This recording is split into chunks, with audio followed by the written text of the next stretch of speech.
오늘 함께 나눌 말씀은 신약성경 마가복음 1장에 있는 말씀입니다. 마가복음 1장 12절로 15절까지의 말씀, 마가복음 1장 12절로 15절까지의 말씀 제가 대표로 읽겠습니다. 성령이 곧 예수를 광야로 몰아내신지라. 광야에서 40일을 계시면서 사탄에게 시험을 받으시며 들짐승과 함께 계시니 천사들이 수종들더라. 요한이 잡힌 후 예수께서 갈릴리에 오셔서 하나님의 복음을 전파하여 이르시되 때가 찼고 하나님의 나라가 가까이 왔으니 회개하고 복음을 믿으라 하시더라. 아멘. 오늘은 이때에만 누릴 수 있는 은혜, 이때에만 누릴 수 있는 은혜라는 제목의 말씀을 가지고 잠시 하나님 말씀과 마음 나누도록 하겠습니다. 하나님 아버지와 예수 그리스도의 은혜와 평강이 태풍이 다 지나간 목요일 저녁 중보 기도회로 나아오신 우리 성도님들의 삶 가운데 함께 하시기를 주님의 이름으로 축복합니다. 여러분, 제가 어릴 적 저희 아버지 설교를 들을 때마다 들었던 의문이 있습니다. 저희 아버지 설교 내용이요, 제 이야기가 정말 많이 들어가더라고요. 아니, 그 인생의 저작권은 나한테 있는데 왜 우리 아빠는 나한테 물어보지도 않고 여러 사람들 앞에서 내 얘기를 저렇게 당당하게 마치 자기 이야기인 것 마냥 하는 것일까라는 의문이 늘 제 마음속에 있었습니다. 여러분, 그런데 제가 목사가 되어 보니까요, 저희 아빠의 마음을 알겠더라고요. 이 목사님들이, 또 목사인 제가 가족 예화를 드는 첫 번째 이유는 아무래도 예화를 찾기에 가장 쉬운 환경이 가까운 가족이기 때문에 그런 것 같습니다. 그러나 예화 찾기에 쉽기 때문에 그 예화를 자주 드는 것이 아니라 사실은 제가 생생하게 체험하고 경험해서 누구보다 구체적이고 자세하게 할 수 있는 이야기, 그게 가족 이야기이기 때문에 설교 예화로 가족의 이야기를 종종 듣는 것 같습니다. 여러분, 제가 오늘 설교를 시작하기 앞서서 먼저 저희 가족에게 있었던 이야기를 잠깐 하고 시작할 텐데요, 우리 성도님들께서 넓고 풍성한 마음으로 이해해 주시고 양해해 주시기를 먼저 좀 부탁을 드리겠습니다. 한 달 전쯤 코로나가 지금처럼 막 이렇게 심해지지 않았던 그 시절에 저희 아내와 딸과 함께 키즈카페에 갔습니다. 키즈카페 입구에 보니까요, 이 자본주의의 산물들, 가지런히 진열되어 있는 정말 많은 장난감들이 저와 저희 아내의 지갑을 호시탐탐 노리고 있더라고요.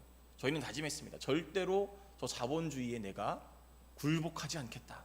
지갑과 저희 카드를 주머니에 깊숙이 넣어놨습니다. 그런데요, 저희 앞에 입장하던 가족은요, 그 아들에게 구급차 장난감 한 대를 사주더라고요. 저와 저희 아내 딸은 그 구급차를 구매하는 모습을 보고 저희는 사지 않고 키즈카페 입장에서 재미있게 놀았습니다. 그리고 그날 저녁이 됐습니다.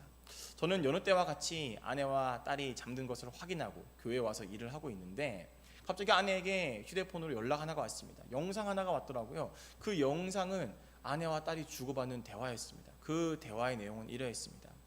아윤이가요, 사실은 자기도 그날 구급차가 사고 싶었대요. 엄마, 나도 사실은 저 구급차 사고 싶었어. 맨날 사고 싶었는데 지금 어떻게 해야 되는지 모르겠어. 나 이것도 사고 싶고 저것도 사고 싶고 다 사고 싶어.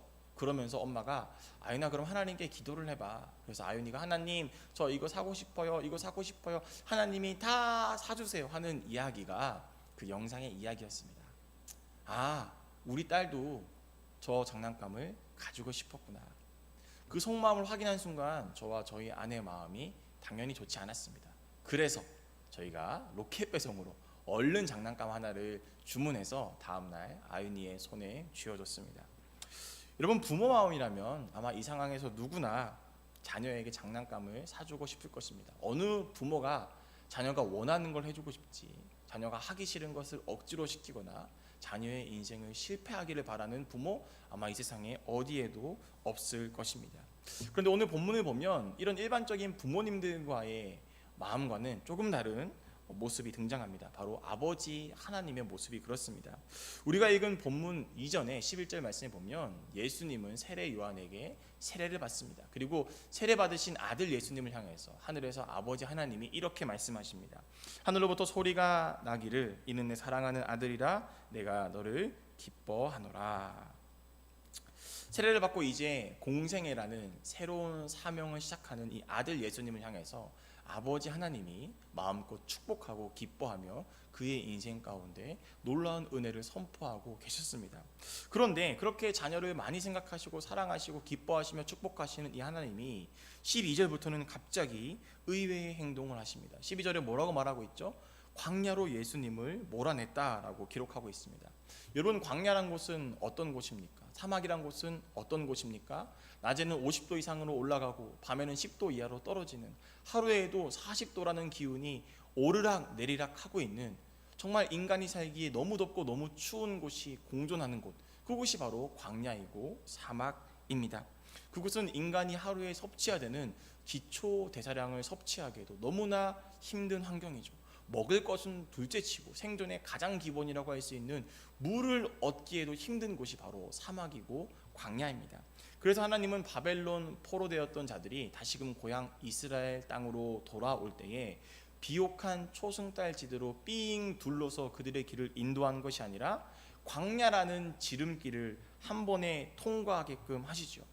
내가 너희를 광야로 가면 힘들지만 그 광야에 길을 내고 사막에 길을 내고 사막에 물을 내서 너희가 그렇게 가고 싶어하는 그 고향 이스라엘 땅으로 빨리 가게끔 도와주겠다. 이런 위로와 용기, 이사야 43장 19절 말씀에 이렇게 기록되어 있습니다. 보라, 내가 새 일을 행하리니 이제 나타낼 것이라. 너희가 그것을 알지 못하겠느냐? 반드시 내가 광야에 길을, 사막에 강을 내리니. 여러분, 왜 하나님이 갑자기 광야의 길을, 사막에 강을 낸다고 합니까? 광야에는 본디 길이 없고 광야에는 본디 물이 없기 때문에 그렇습니다. 물도 없고 길이 없는 그곳을 내가 너희와 함께하면서 광야에 길을 내고 사막에 물을 내겠다라고 하나님은 선포하고 약속하고 계신 것입니다. 이렇듯 사막과 광야는 내 육신을 지치고 피곤하게 하며 심지어는 죽음에 이르게까지 하는 척박한 땅입니다. 육신적인 고통뿐만이 예수님이 짊어지고 있던 고통은 아니었습니다. 오늘 광야에서 예수님은 정신적인 스트레스, 영적인 고난까지 함께 받으셔야 했습니다. 13절 말씀에 보니까 예수님은 40일을 광야에서 사탄에게 시험을 받으셨죠. 이 돌들로 떡이 되게 해봐라, 이 절벽에서 뛰어내려봐라, 나에게 한번 무릎 꿇어봐라. 지속적으로 사탄과의 영적인 싸움을 예수님은 계속해 나가셨습니다. 엘리야는 이 광야 한복판의 로뎀나무 아래에서 죽기를 구했습니다. 그만큼 광야는 육체적으로 고통스러운 곳입니다. 그런데 지금 예수님은 그 광야 한가운데에서 육체적인 고통뿐만 아니라 이제는 영적인 고난까지 함께 받고 계신 것입니다. 하나님이 사랑하는 아들을 이렇게 척박하고 힘든 광야 한복판으로 몰아내셨습니다. 상식적으로는 이해되지 않는 이 부모의 행동임은 분명합니다. 여러분, 이것을 우리 삶에 한번 적용을 해볼까요? 사랑의 하나님이라고 우리는 알고 있습니다. 그런데 그 사랑의 하나님이 가끔은 우리에게 이런 생각을 하게끔 만드시죠. 왜 나에게만 이런 일이 일어나지? 왜 우리 가족에게만 이런 일이 일어나지? 도대체 언제까지 하나님은 나의 신음을 듣지 않으실까? 이런 생각들이 종종 우리 인생에 찾아옵니다. 상식적으로는 잘 이해되지 않는 것 같은, 너무나 불공평해 보이는 이런 상황이 믿는 자들이라고 일어나지 않는 것은 아닙니다. 그러나 그런 이해되지 않는 상황이 내게 닥쳐오는 것은 결코 하나님이 우리를 사랑하지 않아서도 아니고 하나님이 우리를 버리셔서 그런 것도 아닙니다. 이 상황을 통해서만 주실 은혜가 있기 때문에, 이 상황을 통해서만 주실 은혜가 있기 때문에 하나님은 때로 저와 여러분을 극한의 광야로 몰아가시는 것입니다. 이 상황에서만 주어질 은혜가 있는데 그 은혜를 쥐도 새도 모르게 사라져버리게 해서는 우리가 안 되는 것이죠. 여러분, 광야라는 것은 나를 위협하고 공격하는 것들밖에는 없습니다. 추위와 더위, 무기력, 들짐승들, 음식을 구하기 어려운 환경이 바로 그렇습니다. 정말 광야는요, 저와 여러분을 공격하는 것밖에 없습니다. 그러나 반대로 이 광야는요, 나를 보호하시고 도우시는 하나님을 찾을 수밖에 없는 곳이기도 합니다. 나를 공격하는 것밖에 없는 곳이지만 그와 반대로 동시에 나를 보호하시고 도우실 하나님을 찾을 수밖에 없는 곳이 바로 광야라는 사실입니다. 여러분, 말씀을 마무리하겠습니다. 광야는 나를 공격하는 것들에 집중하는 곳이 아니라 나의 피난처시요 도움 되시는 하나님께 집중하는 곳이 바로 광야입니다. 광야는 왜 나만 겪는 고통이냐고 불평하는 곳이 아니라 광야라는 시간을 통해서만 주어지는 은혜를 소망하는 자리가 바로 광야입니다. 코로나 때문에 너무 힘든 일상, 끝이 보이지 않는 답답함과 무기력이 우리의 삶을 에워싸고 있습니다. 그러나 저는 힘든 이때에 이런 힘듦에만, 어려움에만 집중하고 싶지는 않습니다. 저는 이런 힘든 상황, 코로나 같은 어려움 속에서만 느낄 수 있는 하나님의 은혜에 집중하고 싶습니다. 광야에서 마시는 그 한 모금의 물을 상상해 보십시오. 얼마나 시원하고 달콤하며 귀하겠습니까? 어려움 속에서만 받을 수 있는 그 은혜를 우리가 이 코로나의 어려움 가운데 느끼고 받게 된다면 우리의 영혼이 얼마나 살아나겠습니까?